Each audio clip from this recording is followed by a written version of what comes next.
नहमदुहु व नसल्ली अला रसूलिल करीम अम्मा बाद अऊज़ु बिल्लाहि मिनश शैतानिर रजीम बिस्मिल्लाहिर रहमानिर रहीम। आज हम डॉक्टर महरम मोइज़ रहमान के उठाए गए मुकाल पर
the fact that Allama Iqbal wrote a letter in an English newspaper soon after he was being credited with passing the Pakistan resolution, denouncing that he passed any such resolution and saying that he's not in favor of a separate country. ये तो ऐवान साहब कमाल ही हो गया। इसे कहते हैं LGBTQ+ की नुमाइंदा अजीम इल्मी शख्सियत के मेडिकल और तारीख के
surface of all of these people who are in favor of a Sharia system or an Islamic system, you know that there is nothing. There is no system that they have that they are alluding to. There are historical anecdotes There are fantastical illusions and imaginations of what existed once in a land far, far away. There is सातवां एतराज ये किया गया कि शरीयत के महज दावे हैं, हकीकत में कोई निज़ाम मौजूद ही नहीं है जिसको शरीयत कहा जा सके। अच्छा जी डॉक्टर साहब, दोबारा काइंडली एक बार फिर दीन के हवाले से अपने नॉलेज में इजाफा करने की कोशिश करें। आप इस्लामी शरीयत ख़ुसूसन कुरान और हदीस के हवाले से जहालत की बदतरीन गहराई में डूबे हुए हैं। जनाब एक बार फिर अर्ज़ है, शरीयत कुरान और हदीस का आला तरीन मजबूत तरीन निज़ाम अल्हम्दुलिल्लाह अपनी तमाम तफसीलात के साथ मौजूद है। अगर एतराज़ ही करना है तो इसको थोड़ा बहुत पढ़ के कुछ ना कुछ समझ के एतराज़ करने की कोशिश करें। बगैर इल्म के कहे जा रहे हैं कि कोई निज़ाम ही नहीं है। I would actually want to see a post-secular Pakistan. Doctor साहब ने ये बताने की बजाय कि जनाब ये किताब या ये किताबें हैं जिनमें इसके बेहतरीन अजीम और हसीन असूल और ज़वाबित बयान किए गए हैं, और डॉक्टर साहब ये बताते कि भाई ये हैं वो आज की जदीद रियासतें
फिर भी काबिल फहम थी, मगर नहीं, आप आगे बढ़े और उसके साथ थीइज्म और एथीइज्म को भी शामिल कर दिया जो एक दूसरे के अजली दुश्मन हैं और किसी तरह भी इकट्ठे नहीं चल सकते। तीसरा मसला सोने पे सुहागा ये कि आपने इनके साथ सारी दुनिया में चलने वाले मल्टीपल डेमोक्रेटिक सिस्टम्स का तड़का भी लगा दिया। दुनिया का हर मुल्क जमहूरियत और उसके निज़ाम दूसरों से अलग और मुतज़ाद सोच और अमल रखता है। चीन का एक पार्टी सिस्टम, अमेरिका का 2 पार्टी सिस्टम, बरतानिया का 2.5 पार्टी सिस्टम, इंडिया और पाकिस्तान का मल्टी पार्टी सिस्टम, सब एक दूसरे से मुख्तलिफ और मुतज़ाद हैं। इन सबको एक जगह कैसे इकट्ठा किया जा सकता है? चौथी बात ये कि सितम वाला सितम ये है कि आपने इस मुजव्वज़ा मलगूबा में पाकिस्तान की इंडिजिनस हिस्ट्री और पॉलिटिकल हिस्ट्री को भी साथ लेकर चलने को शामिल कर दिया। आप बतौर एथिस्ट बखूबी जानते हैं कि ये सब एक दूसरे की जिद और दुश्मन है, इसलिए हंसे और खूब बोल कर हंसे। ओ भाई, आपने पहले बयान की गई तमाम मुतज़ाद चीजों का भी मलगूबा बनाना है और उनको खूब अच्छे से अहमकाना हंडिया में पकाना है, फिर इसका नाम रखना है। The 1973 Constitution does a pretty good job of already doing it. इनके मुतालिक सवाल किया गया, आपने खुले दिल से इतराफ़ किया ये एक बेहतरीन आईन है और आप इससे मुकम्मल मुत्तफिक हैं सिवाय चंद शिकों के। ले ही हाथ में कम अज कम इस एक बात पर हमारा इत्तेफाक हो गया कि दस्तूर पाकिस्तान बेहतरीन और दुरुस्त आईन है। तो क्योंकि इसकी ज्यादातर शिकें इस्लामी हैं, लिहाजा इस्लामी आईन पाकिस्तान से आप मुत्तफिक हो, अब सिर्फ इस पर दुरुस्त अमल की जरूरत है। फिलॉसफी को कहते हैं एक पोस्ट मॉडर्निस्ट फिलॉसफी है जो कि ये बिलीव करती है कि secularism, although it was an attempt at good governance, उसके अंदर अपने किसी किस्म के फ्लॉज मौजूद हैं जिसकी वजह से हमें एक post secular system of governance की तरफ जाना चाहिए। और उसका जो फंडामेंटल कोर पॉइंट है वो ये है कि for instance like China, Russia, France, जहाँ पे सेक्युलरिज्म की गाप के अंदर लोगों को, पर्टिकुलरली माइनॉरिटी रेसेस को और माइनॉरिटी रिलीजन्स को there is a cultural war that is imposed upon them, इस किस्म की चीज़ें नहीं होनी चाहिए। हमें एक कल्चर की डाइवर्सिटी को, एक नेशन की डाइवर्सिटी को सामने रखना चाहिए। 10वां नुकता ये है कि पोस्ट सेक्युलरिज्म की वजाहत करते हुए डॉक्टर साहब ने फरमाया कि ये एक ऐसा फलसफा है जो कहता है कि बतौर निजाम एथीज्म के अंदर अपनी बहुत सी खामियां हैं, इसलिए वो काबिल अमल नहीं है। इसलिए एथीज्म की बजाय पोस्ट सेक्युलरिज्म का नया नजरिया मुतारिफ कराया गया। क्योंकि एथिस्ट मुल्कों ने अक़लियतों खुसूसन मजहबी अक़लियतों के साथ एक सकाफती जंग शुरू कर दी है, ये नहीं होना चाहिए। इसलिए एथिस्ट नजरिया अमली तौर पर नाकाबिल अमल हो चुका है। Once again, that takes me back to my question: what is Shariat? नहीं जनाब डॉक्टर साहब, एक ही सवाल एक बार फिर पूछने का शुक्रिया। तो एक बार फिर अर्ज है कि शरीयत अल्लाह ताला के नाजिल करदा अल्फाज यानी कुरान और नबी करीम सल्लल्लाहु अलैहि वसल्लम के अमाल यानी हदीस रसूल सल्लल्लाहु अलैहि वसल्लम का मजमा है। समझ आई बात या फिर पूछेंगे? Was that because like I said, मेरी historical reading, मेरा practical experience और पाकिस्तान के अंदर जो कुछ भी चल रहा है उसमें वाज़ेह तौर पे नजर आ रहा है कि शरीयत का कोई मतलब नहीं है। डॉक्टर साहब एक बार फिर जहालत के कमाल पर पहुंचने पर शाबाश। आपने एथिज्म की ऐनक लगाकर जाती मुशाहदा किया और पाकिस्तान और इस्लाम दुश्मनी की कैफियत में पाकिस्तान की तारीख का गलत लोगों से मुतालिया किया, इसीलिए ऐसा जाहिलाना नतीजा निकला। अपनी एथिज्म की गुमराह कुन ऐनक उतारकर गैर जानिबदारी से तारीख का दुरुस्त मुतालिया करेंगे तो आपको शरीयत का मतलब खुद ही मालूम हो जाए। फिर भी एक बार फिर याद करा दूं, इस्लाम में शरीयत का मतलब है अल्लाह का कलाम और रसूल पाक सल्लल्लाहु अलैहि वसल्लम का हर अमल। इन दोनों चीजों का हसीन इंतजार शरीयत। Once again, my answer to your question is going to be कि I am not that ill informed of a person कि मैं बैठ कर उसको yes और no के अंदर सिंपल जवाब दूं। I'm going to say कि tell me what you are talking about, show me the system। आपका ये मुताबिक बिल्कुल दुरुस्त है। तो हाजिर है जनाब, ये कुरान है और ये सुन्नत रसूल सल्लल्लाहु अलैहि वसल्लम है और ये इनका मजमुआ इस्लाम का निज़ाम में शरीयत है। बाकी तफसीलात छोड़ें, सिर्फ इन दो का मुतालिया कर लें। ये मजमुआ हाजिर है, दिखा दिया है आपके मुताबिक, आप इसको स्टडी करें फिर बात कीजिएगा। शरिया को एक रेटोरिकल डिवाइस और इंस्ट्रूमेंट के तौर पर इस्तेमाल किया जाता है, कभी भी क्लैरिटी के साथ नहीं बताया जाता कि इसके कंस्ट्रेंट्स क्या है, इसके कंटूर्स क्या है, इसके अंदर क्या चीज। ये डॉक्टर साहब इंतहाई साफ और वाज़े अंदाज में एक बार फिर बयान कर देते हैं, शरीयत ये है अल्लाह का कलाम पाक। अब इससे सादा और वाज़े बयान कोई और दुनिया का इंसान नहीं कर सकता। यूरोपियन स्टाइल सेक्युलरिज्म है, ट्रीटी ऑफ वेस्टफेलिया के बाद हमारे पास जो आता है, एक हमारे पास फ्रेंच स्टाइल ऑफ सेक्युलरिज्म है, एंड देन हमारे पास एक authoritarian Russian style, Chinese style, Cuban style हमारे पास सेक्युलरिज्म है। कहने का मकसद ये हुआ कि सेक्युलरिज्म एक फ़िलासफ़ी ज़रूर है रिलीजन और स्टेट की सेपरेशन की, लेकिन रिलीजन और स्टेट की सेपरेशन को इम्प्लीमेंट किस तरीके से किया जाएगा, ये पॉलिटिकली, जियोग्राफिकली और टेम्पोरली हमेशा इसने वेरी किया है। लो जी, हद ही हो गई डॉक्टर साहब, ये तो एक गिरगिट जैसी चीज़ हो गई। जब चाहो जहाँ चाहो बदल लो, वक्त, हालात, जगह, लोगों की सोच के मुताबिक किसी भी शय का नाम, कानून और निज़ाम रख लो, बादशाह की तरफ जाएं। So anti-religiosity is one thing and separating religion and state is another thing, and I'm a proponent of the latter.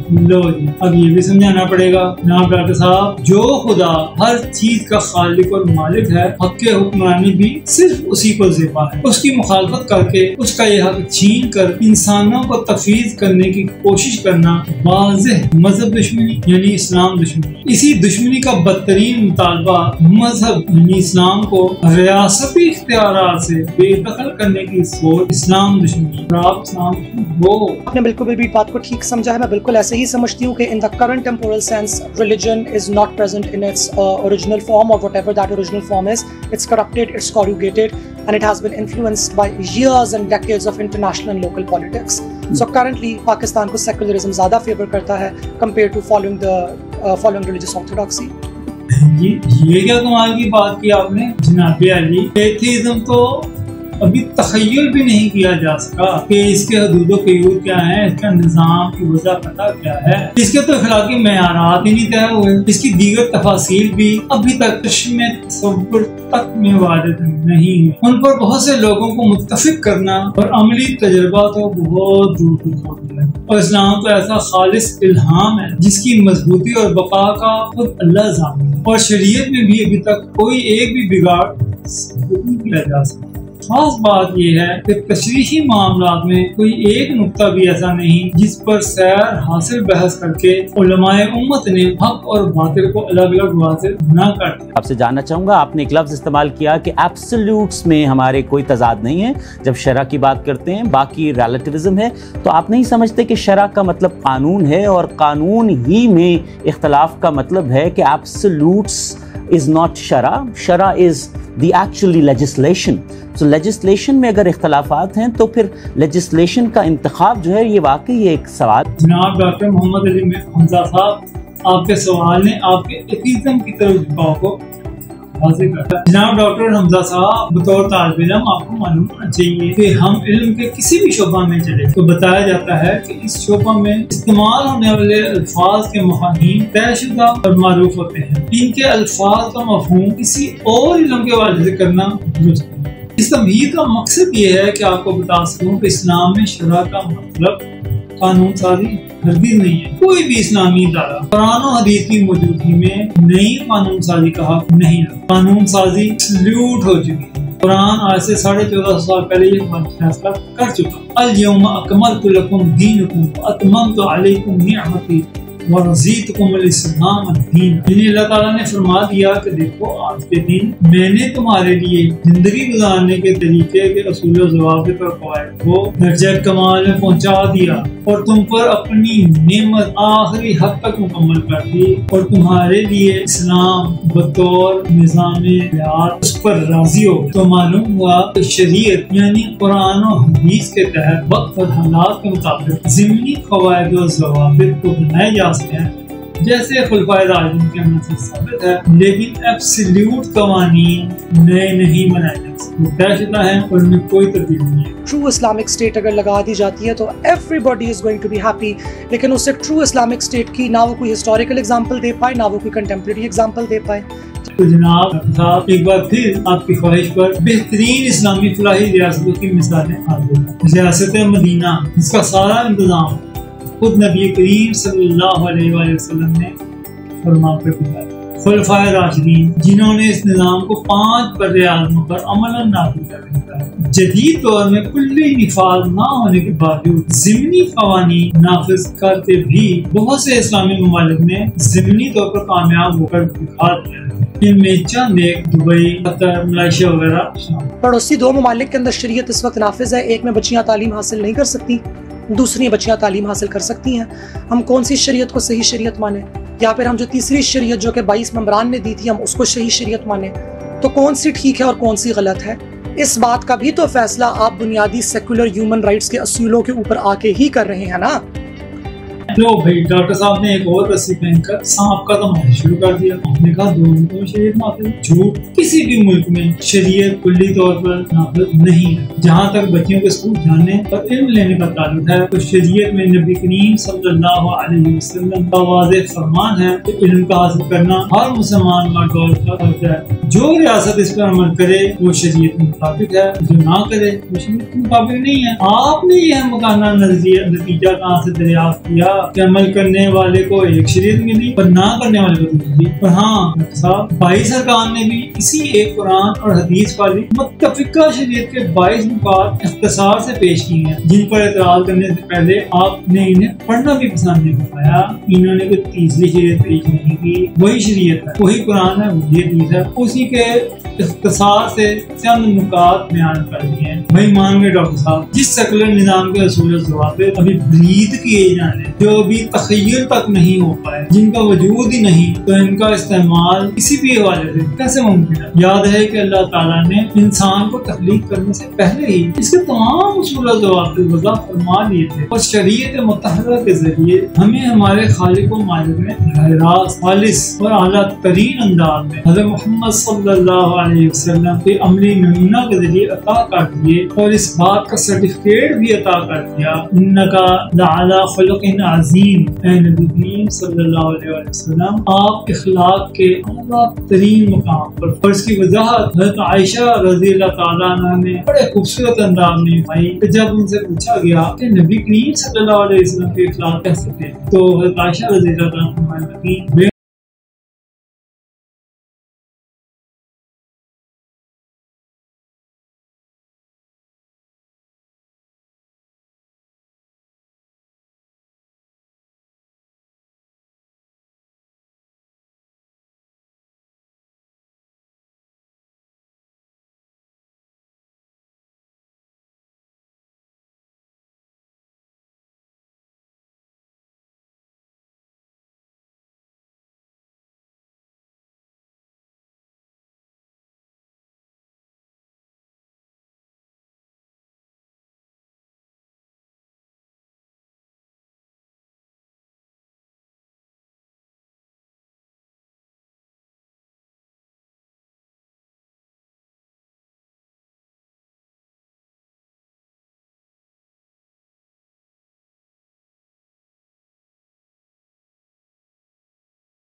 इस्तेमाल करते हुए माशरे में अनारकी फैलाने की साजिश है, जिसको हरगिज़ कबूल नहीं किया जाता।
जनाब डॉक्टर साहब, आपकी इस बात से, इस खूबसूरत बयान से उसूली तौर पर तो हम मुसलमान मुत्तफिक हैं, मगर मसला ये है कि आप भी इस बात से बखूबी आगाह हैं